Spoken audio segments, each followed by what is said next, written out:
I'm Liam Crilly, Director of Product Management at NGINX. So I look after the roadmap for NGINX Plus, our commercial product, and of course also get involved in what goes into our open source software. NGINX is the leading web server and reverse proxy for the busiest sites on the internet, and everything we do is about making applications run flawlessly. And so for us that means reliably, securely, and at scale. So actually, I mean, my background before I got more into writing things, I actually was a PHP developer for many years, working primarily with Drupal. And we always had scalability issues because it was so heavy on the database. And back in those days, those heady days of less than 10 years ago, mostly we were using Apache. And I remember when NGINX came along and everyone started talking about it and wanting to use it.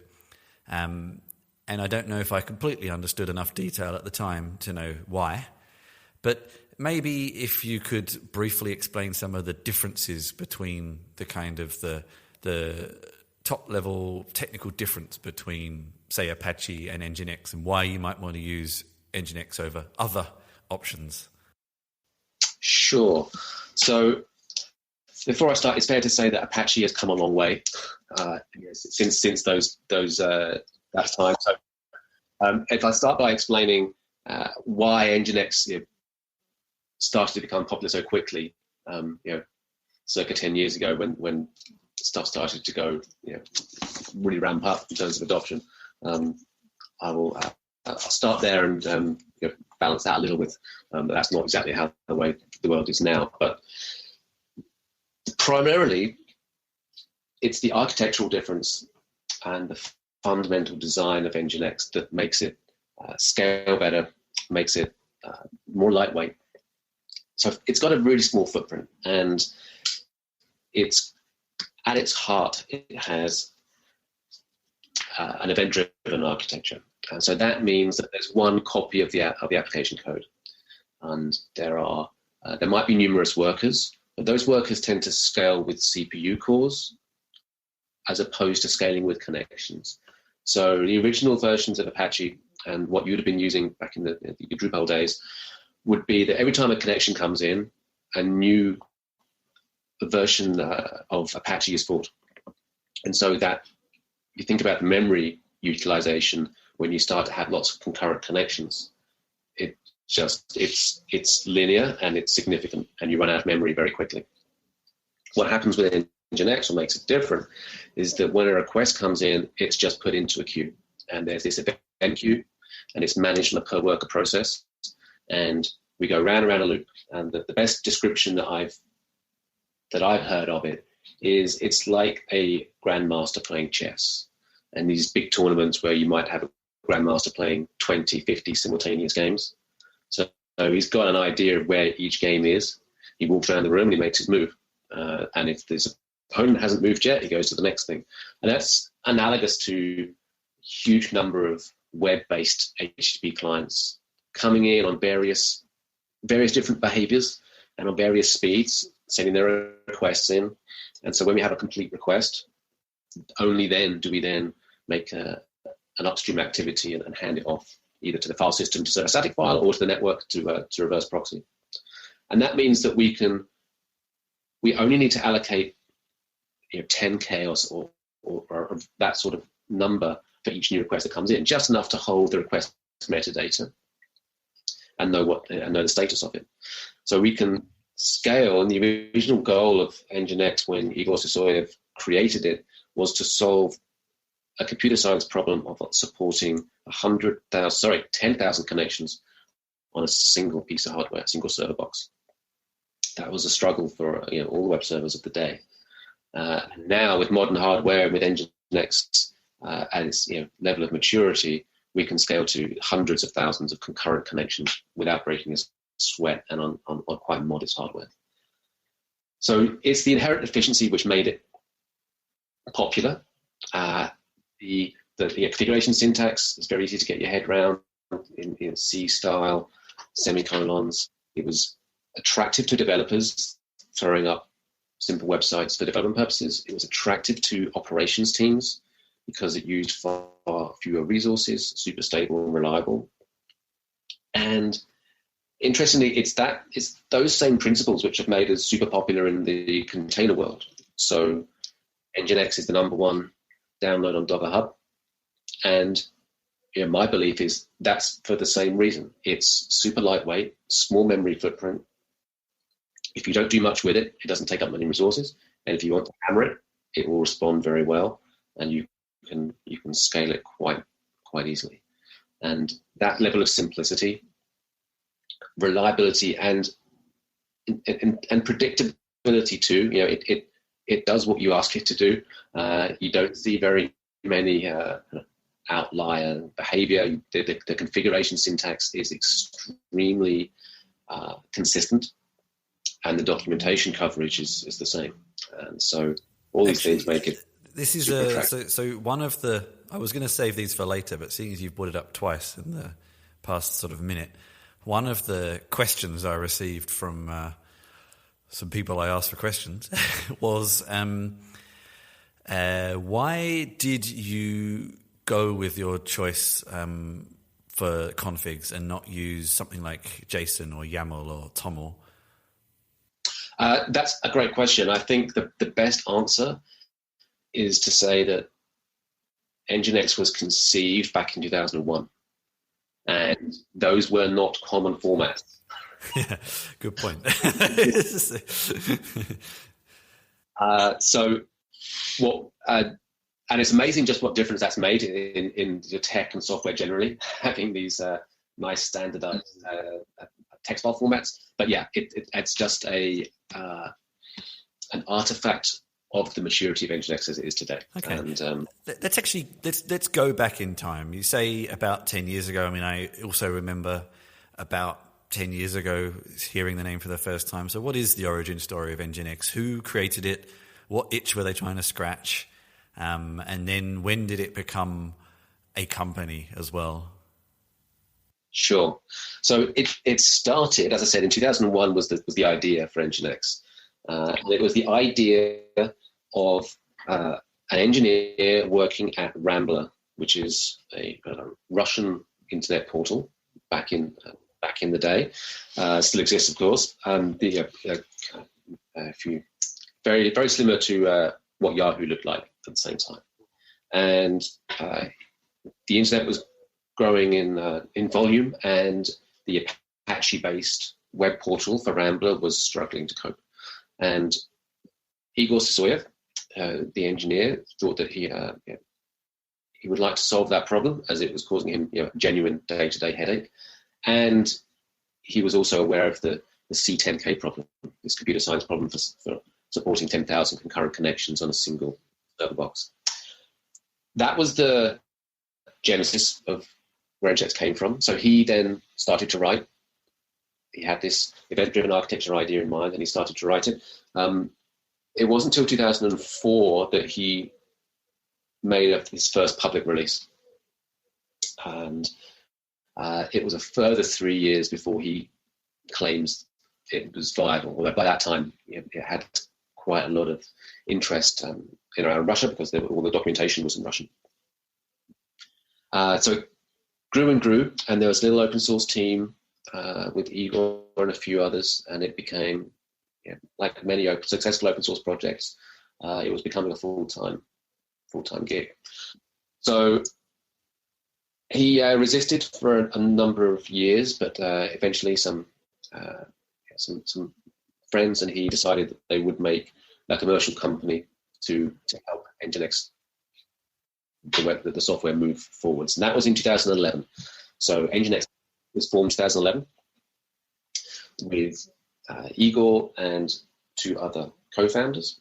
Before we move on to the more detail on the kind of the commercial side, because I would actually like to cover that a little bit more. I'd just like to talking about, so you're looking at nearly 10 years of sort of usable releases, but your version numbers are very low. And I just wonder what the kind of reasoning, you're a product guy, what's the reasoning behind the version numbers? You've just released 1.12 and 1.13 a couple of months ago, which for a 10-year-old product seems like a very low version number. So what's your rationale on versioning and how do you handle it? So I think you can sort of thank the stoic open source community for not having marketing-led version numbers. Okay. So version 0 of NGINX ran for a long time. So 0.1 was 2004. And let's see, I'll give you the number. We went to... And so version 1 was when Igor considered the product mature. And there was some significant technical changes there too, right? But that took us through many releases. So now we're on version 1 of NGINX, and we run 2 branches: a mainline and a stable. So mainline is it's not fair to call it a development branch. It's thoroughly tested and it underpins a commercial product. And we have that takes the 1 dot odd numbers, and then stable takes the 1 dot even numbers, and it gets a snapshot from mainline annually. So the last time we did that was April this year. Then we bumped 1.10 to 1.12, and 1.12 was then taken from the mainline branch. And so, interestingly, at that moment in time, and for a few weeks, our stable version was the most up-to-date and newest release that we had. So yeah, we're just to fill you in on the stats. 1.0 was April 2011, and it was a launch with the changelog of 3 bug fixes. It's nice. I think it's we've got so used to now with some software these constant versions where, like, I don't know, Chrome is running version 56 or something crazy, or such a long time between changes no one can even remember what's in it anymore. It's kind of nice to have these very concrete, just simple, easy to remember versions. It's like, we trust the product. It's okay. Not much has changed. And it's like the product, right? It's simple, it's predictable, it's reliable. Yeah. There'll be a mainline release every 6 weeks. It's kind of what you want from a server, really. You don't really need it to do anything particularly fancy. You just want it to work. But increasingly, you need it to be up to date. It needs to follow the standards and the specs, and the supporting technologies that come around. So, that covers things like test validating against OpenSSL or TLS 1.3. So there's always moving, but at the core, it needs to be. It just needs to be reliable, be predictable. Let's actually. So before we get into the commercial differences, we've talked a little bit about the changes in requirements. I encountered NGINX as a kind of more traditional, in quote marks, sort of website serving. But you've already mentioned that you're very popular with Docker and microservices. I can also see sort of cloud-based features. I don't know if NGINX handles anything remotely related with any IoT-based services, but what are some of have you had to do many changes in recent years to kind of match new requirements, or was getting NGINX to run in kind of modern infrastructures reasonably straightforward? So it was reasonably straightforward, and that's a sort of testament to the original sort of simplicity and extensibility of it. The big engineering efforts in recent years have been around HTTP 2, and we're still at the beginning of that cycle. That was actually one of the other questions I got. Perhaps something about HTTP 2. I don't really know what they wanted to know, but I think you're about to go into some details. I can't for sure. Well, just to wrap up on that. So HTTP 2 was a significant addition. The spec is is extensive, and there are still items of the HTTP2 spec that we have on the roadmap to be building. But so that was significant. The other significant part of we've done recently is to allow for modules to be loaded dynamically. So NGINX forever has had pluggable modules, but pluggable in the sense of you write them in C and compile them.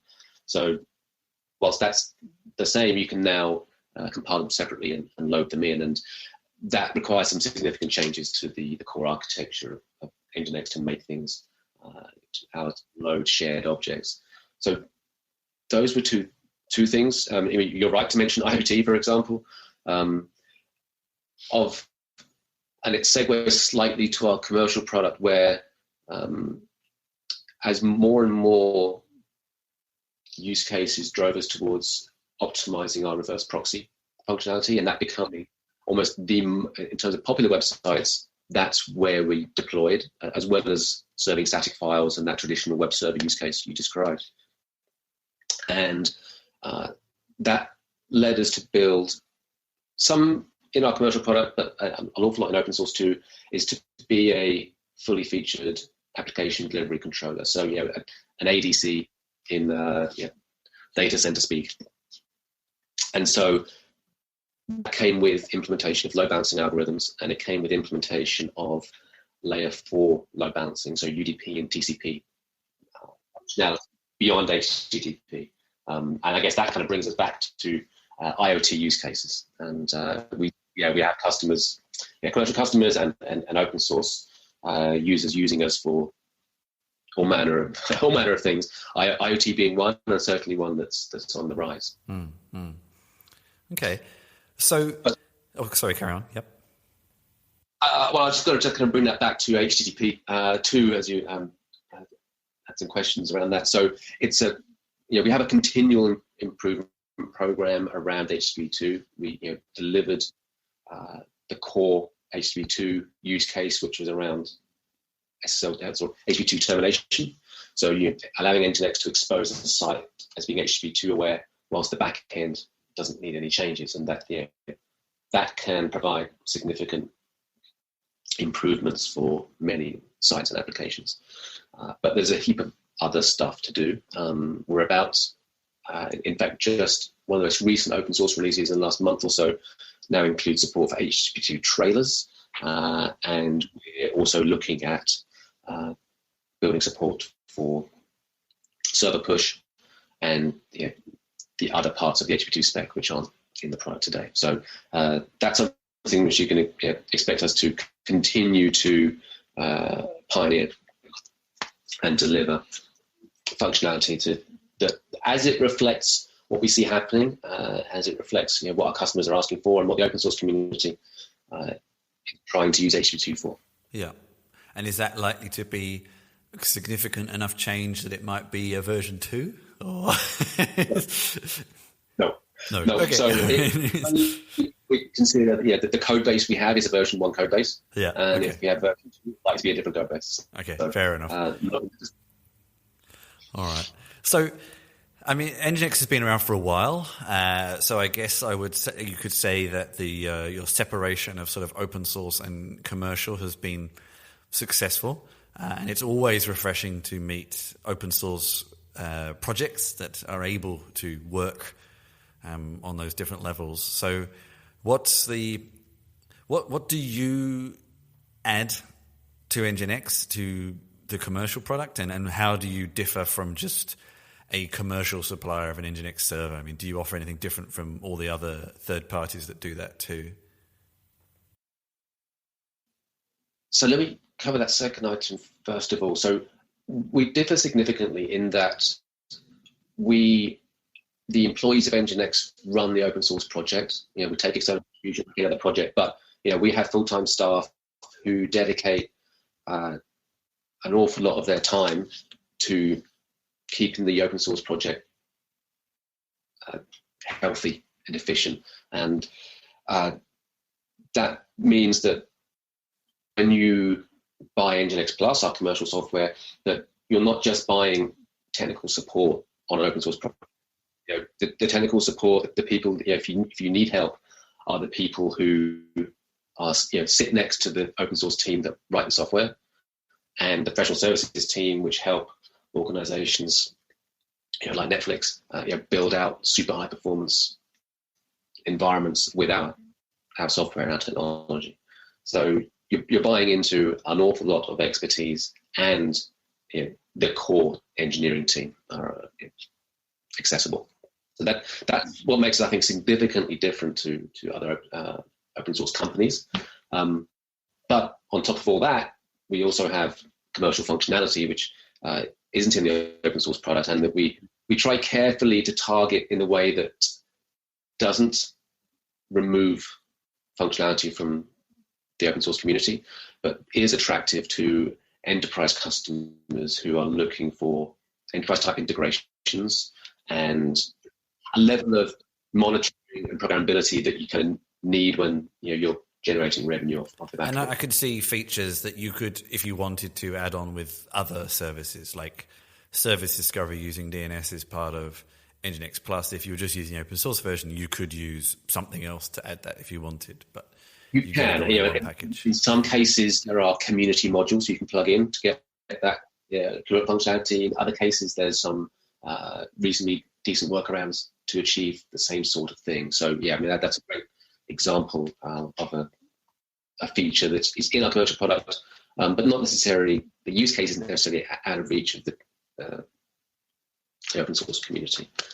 And the goal with NGINX Plus, the first release of that was in 2013, and we're about to release 13 next month, is to target the ADC marketplace that I described earlier. So we went after the load balancer and ADC use cases, which people weren't looking for from an HTTP reverse proxy or a web server. And so we put a lot of effort in there, things such as active health checks and on-the-fly configuration APIs. The service discovery has been particularly useful when you're looking at deploying in sophisticated container environments around Kubernetes, for example. And we have an ingress controller for Kubernetes, which uses those on-the-fly configuration items to provide a more responsive, more reliable ingress controller than you might be able to achieve with the open source product. But at the same time, the community open ingress controller is very popular and works very well. So that's the mission, the ethos of the commercial software. And so that would extend to use cases such as real-time monitoring. So customers pulling in stats into an enterprise dashboard with the private API to do that. That's something that we think is an enterprise feature, and that's why that's in the commercial version. Actually, that's an interesting thing, because I think one of the questions I was asked was about API access. So you do have one, but it's reserved for certain customers. Yes, all of our customers, all of our commercial customers have access to an API. It doesn't give you complete coverage over all of the configuration that's available, but it does cover common use cases such as managing the servers that are in a particular load balancing group, taking servers in and out, changing their weighting, and that allows for enterprise mission critical deployment types like canary testing, blue-green deployments that can be integrated within that system to manage the availability of different backends. So that's how the API fits. Okay, so I'm kind of slowly bringing a conversation to a wrap up. We've already mentioned a few things you're working on, and obviously you've just had a couple of releases, but what's on the roadmap at the moment? What's the next kind of features you're excited by that you'd like to let people know about? So let me break that down into what's coming in open source and what's coming in our commercial product. So First of all, around open source, you're going to see a lot of activity around HTTP2. You've done a heap of bug fixes. We've just put in support for trailers, and we're currently figuring out how we're going to be building HTTP server push. So that's going to be significant for many open source users. Another sort of long-term item on our roadmap is a module called NGINX. This is our own implementation of a JavaScript VM that runs in the context of each request. And it allows for quite sophisticated programmatic use cases for configuration. So it means that if you need to look at requests, look at responses, and use some code to make decisions about perhaps how you route that request, about fancy ways of rewriting, all manner of use cases. NGINX provides a way of doing that. There's a very efficient and healthy project around Lua that actually do the same. But we thought it was important that we own a way of having programmatic configuration that's developed by ourselves and using a language which is perhaps more familiar to your front-end developer, more easy accessible and easy to get started with. And so we've got a dedicated team around NGINX who will be bringing out. Now we're getting to the point where our language support is quite comprehensive. There'll be more and more hooks into the NGINX processing phases. What was I think I heard you correctly, but correct me if I'm wrong. Why did you decide to go with Lua for that? No, so Lua already exists as a project. Okay. It isn't a project, and so we chose JavaScript for our. JavaScript. Okay. Yeah, I fair enough. I think I misheard something there. Okay, cool. And in the commercial version, then, so what's coming up there? The commercial version, we have a release in the next 4 to 6 weeks coming up. R13 will have an all new API. So some of those use cases I described being brought together under a single unified API. It will provide for those programmatic use cases that I described, but in a more coherent way. We will have a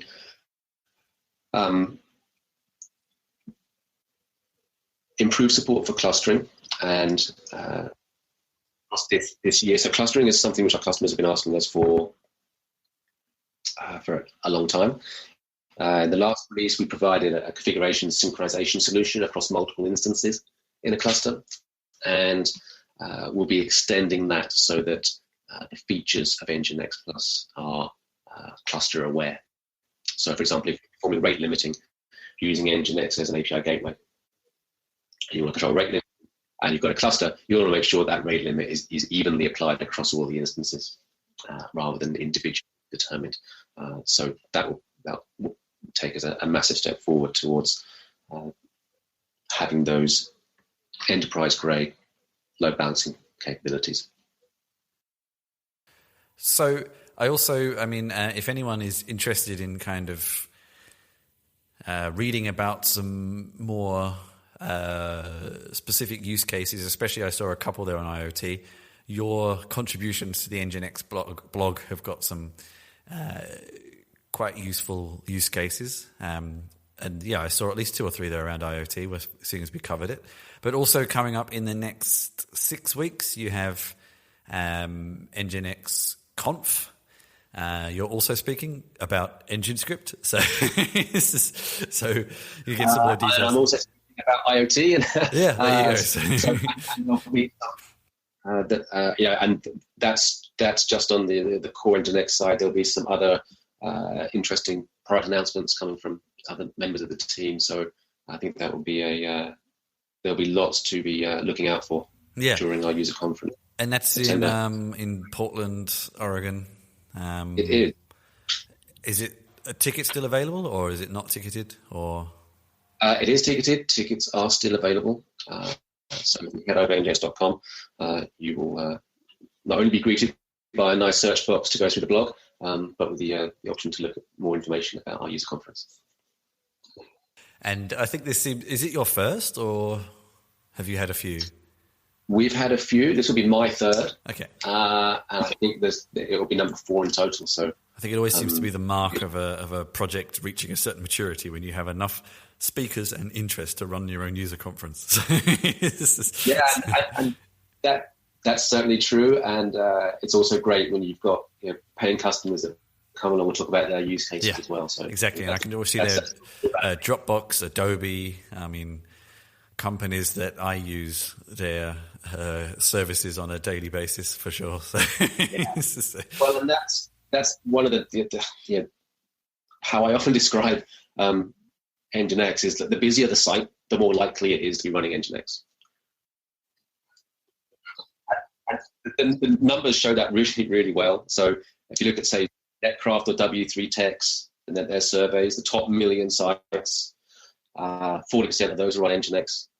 The top 100,000, 50% will run NGINX, and the top 10,000, 60% will run NGINX. So yeah, what you're interacting with daily, whether it's Pinterest, Uber, Dropbox, Netflix, you're touching NGINX servers at the front, in the middle, the edge. So I guess the wrap-up line is if it's a popular site and it's not down, it's NGINX. Yeah, I couldn't put it better myself.